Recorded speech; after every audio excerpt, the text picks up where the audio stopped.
Amit Gupta, CFO and ED at PMG Limited, Mr. Ranjeet Mohan, CFO, APAC and India at Capgemini, Mr. Saibal Sengupta, CFO at Orient, Mr. Ashish, Jain, CFO at Lumina Datamatics Limited, and Mr. Nitin, Khanna, CFO at Inorbit Malls India Private Limited.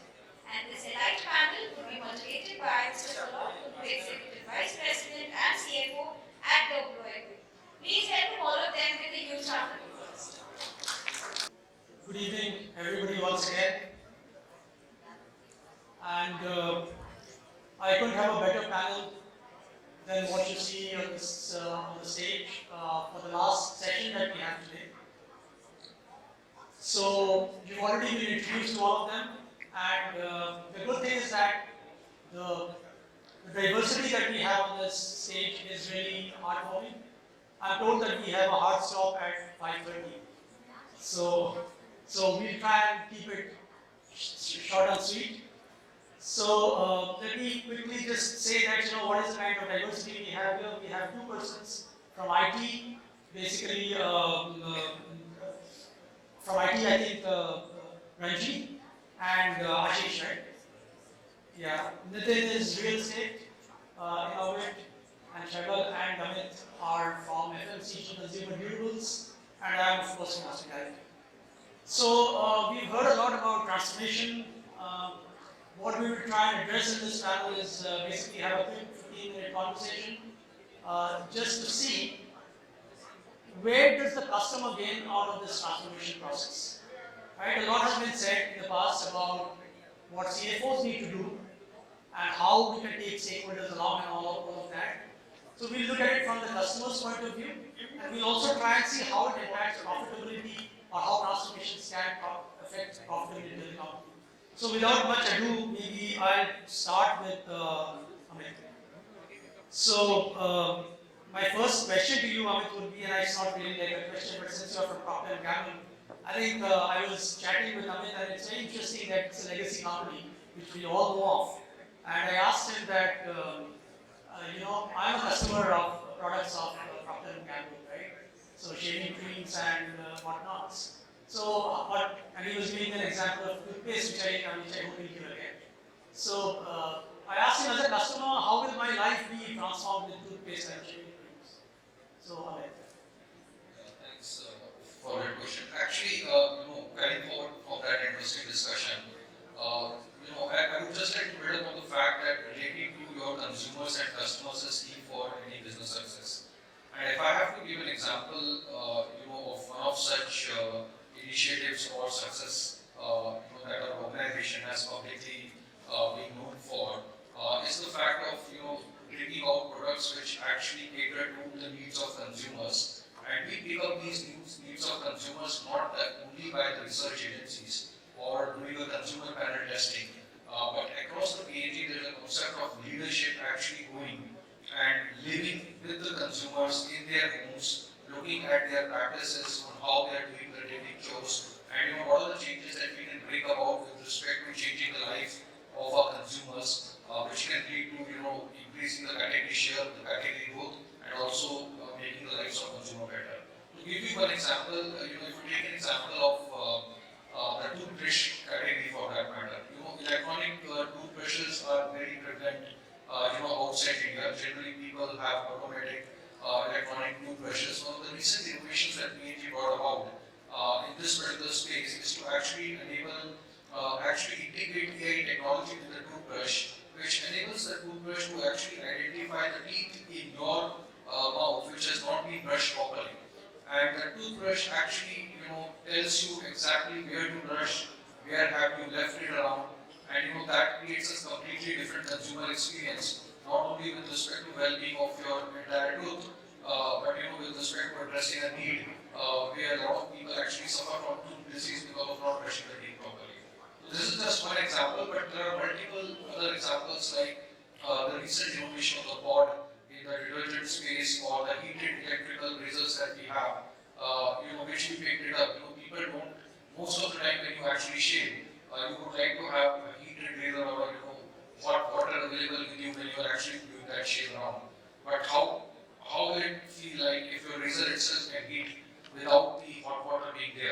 So these are some of the innovations that we are bringing to the table, taking into consideration the needs of the consumers on the ground and making their entire experience much more rewarding.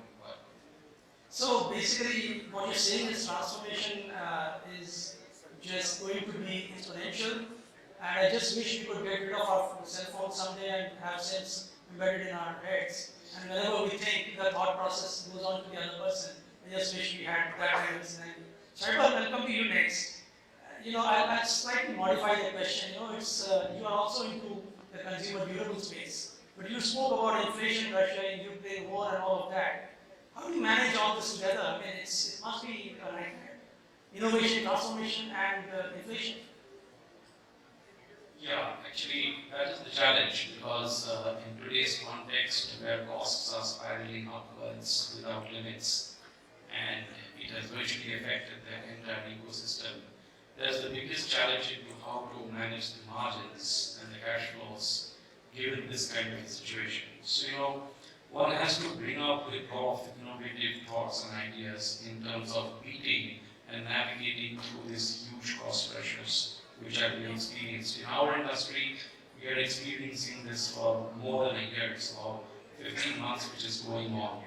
Probably for the rest of the industries, about 6 months or so.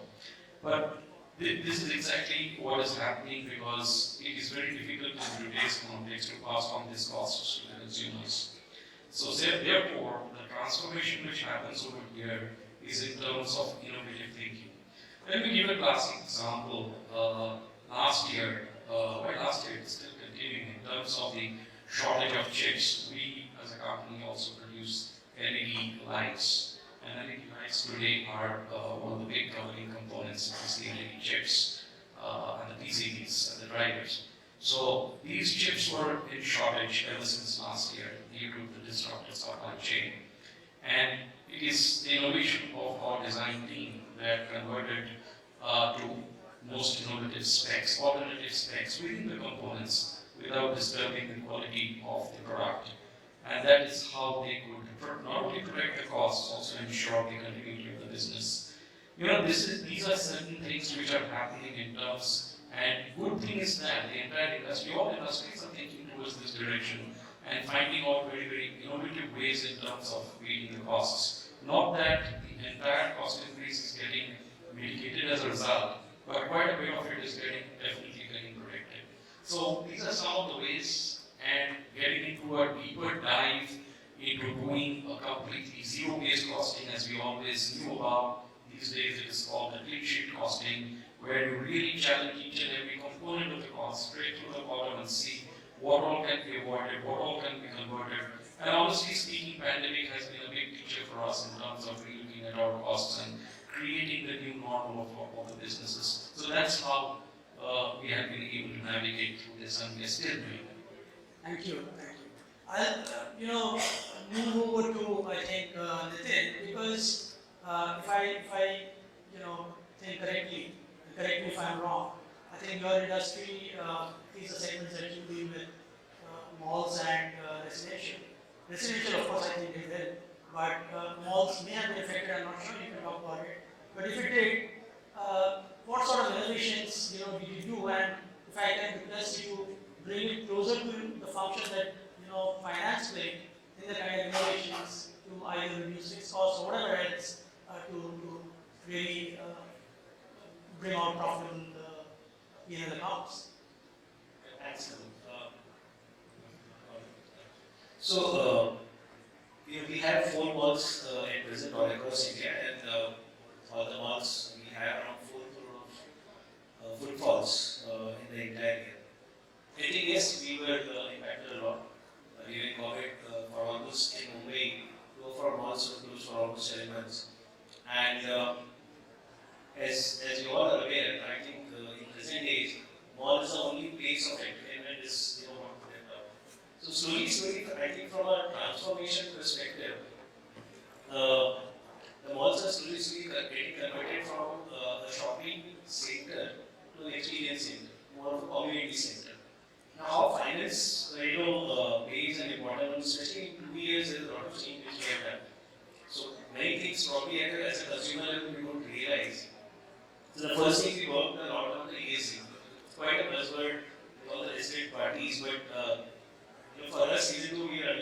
first thing we started working on the ESG part. First was, getting emissions down and making sure that we are utilizing renewables as fast as possible, bring down the electricity costs.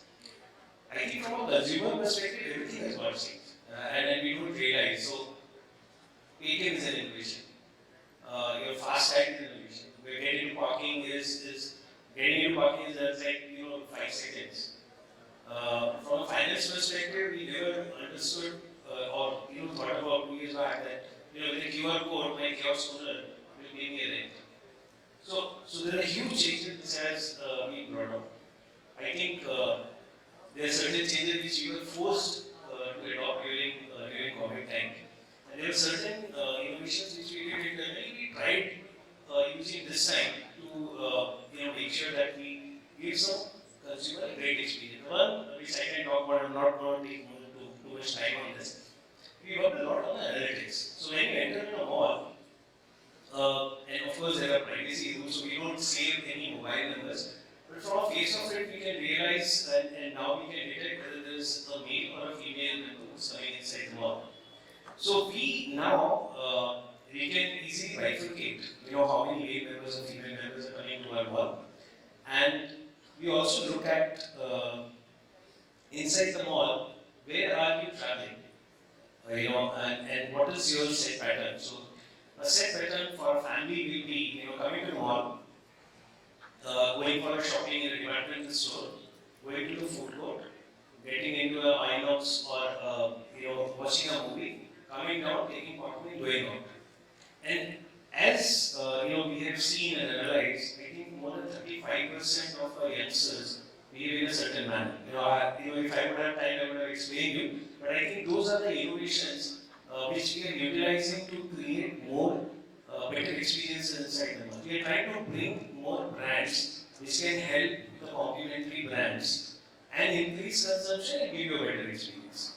So I think these are the few ones where even finance has played a role in giving benchmarking in various malls. What are the rents which are getting paid over there, and comparing with us, what is their consumption, what is our consumption. So the finance team has actually went ahead, and instead of doing only a business partnering, they have worked along with the business to make sure that we can push the performance. We can bring some good brands which are present in India and have good performance.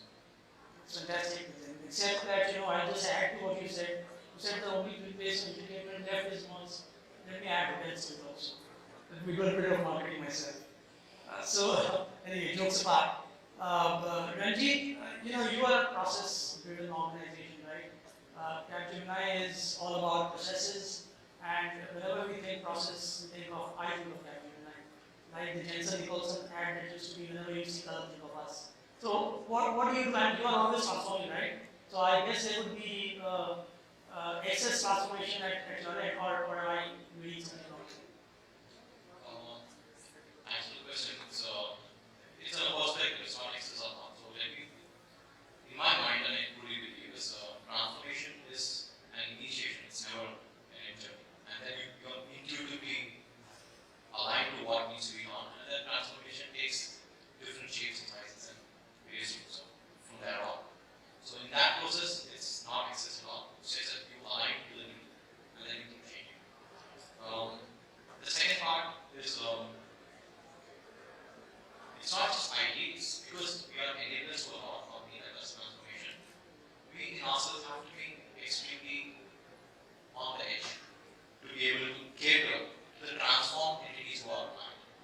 And hence, it looks like we are excessively transforming, but we are probably backward with a better support. That's lovely. I think in the interest of time, we'll come straight to the point where I think CFOs worry the most at the end of the day, whether you agree or not. So I'd like to ask Ashish, and I was very fascinated that a company which does 350 crores of turnover does 100 crore of EBITDA at 30%, and a PAT is 25%. I would love to be such a CFO, cash rich. So what innovation do you need if you're so cash rich? Yeah, thanks, Kallol. So I think the basic reason behind that is blessing in disguise due to the COVID. So there is a complete transformation during the COVID period, and it was purely on the positive side in our case. So I'm part of the Lumina Datamatics that is more into the is providing services and KPO services to the publishers and the online e-retailers. So when the entire COVID started, it was came to us as a havoc to start with because we have around 3,000 people and then converting all those 3,000 people overnight working from home instead of working from office. And one thing also happened that because of the COVID, there is a great demand from the customer. People were at home, they started more reading and they started reading more journals, books. So the customers were increasing business to us. So there was a big dichotomy internally that whether to go for the growth or whether to go for the profit, and how to take care of this complete transformation of delivering the growth in this COVID time. And then I think we introspect internally, and I was part of that exec management team where we decided a theme of taking a balanced view in this transformation of between growth and profitability. And what theme we came out is going with a profitable growth. So where we have a balance between these two. And then we realized a lot of internal things that growth is required for the future of the company, but no company can run without a profit. So we adopted two or three approaches. The first approach is that identifying the business areas. So the theory was like senior citizen and kids and toddler approach. We call it as a senior citizen and kids and toddler approach, where some of the business units were behaving like a senior citizen. So they are with us for long. So for them, we adopted the theory of growth, revenue growth. Oh, sorry, the profitability growth. And there are some businesses which are like a kids and toddler. So we wanted them to grow, and that's why we adopted the theory of growth for those businesses. The second approach, because always there is a fight internally between the delivery people regarding the growth and profitability. Sales people always wanted growth and delivery people always wanted profitability. So how to maintain a balance? So we adopted a traffic signal kind of approach where if you really see the traffic signal, it's internally controlled. Everyone is internally controlled. Of course, they have to follow the discipline. So the same traffic signal approach we adopted in our company where we have different KRA system of say for the sales team and different KRA system for the delivery team. Where sales KRA were based more on the growth side, and the delivery team KRA were based more on the profitability side. And those are internally governed because whatever business sales team were bringing, if they are not matching with the margin norms, automatically that business will not come in the organization by the delivery team. So it was like a traffic signal approach where internally the growth and profitability were governed. So because of this, and as I was saying that it was a blessing in disguise. Earlier we were at very less margin, and then after COVID our margin jumped 5 times. So we were at like 5%, and then we jumped to 35% margin after this big transformation that happened to us during the COVID time. Fabulous, Ashish, and I think to take a cue from this traffic light analogy, I'm sure it is correct. I read somewhere or saw somewhere that the Mumbai police, I'm not from Delhi, so the Mumbaikars can really bear me out on this. Is it true that the traffic signals are intelligently monitored from within? The more you blare your horn, the more your waiting time goes up. Is that right? Yeah. So that's what I read. And so Anil, my good friend, is nodding, so he must be right. So anyway, innovation is there everywhere. Whether it's corporates, whether it's Mumbai police, whether it is anybody. And I think we've come to an end of our time. We don't want GPS firms to fine us or levy a penalty. Any questions, of course, we are willing to take by any of the panelists.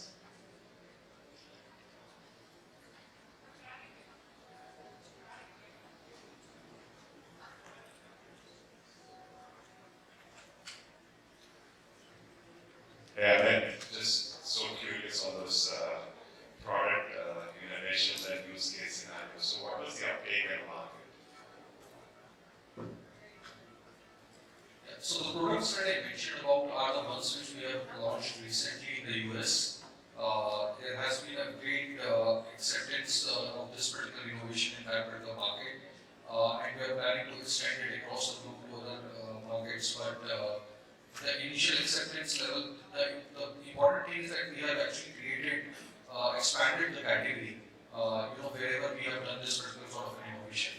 As you would see, the evolution of the consumer base across the category happens with respect to entry at a particular level, then actually going from a 8% level and then to a tier 3 level. So these products that we're talking about are at the topmost ladder from a premiumization perspective, and the targeted group that we had with respect to these kind of products has already been met.